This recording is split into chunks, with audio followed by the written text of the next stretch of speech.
पटना ऐसन पटनैया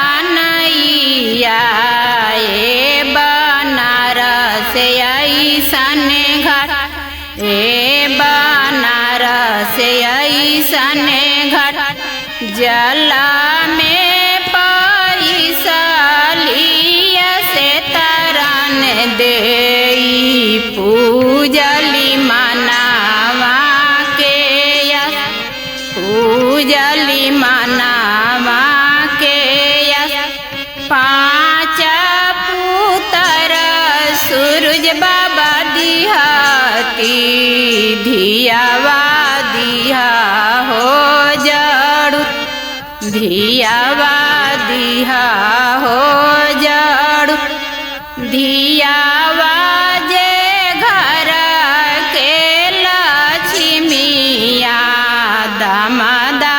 दुवरा के सिंह दामादा दुवरा के सिंह पटना ऐसन पटनैया बनारस ऐसन घर बनारस ऐसन घर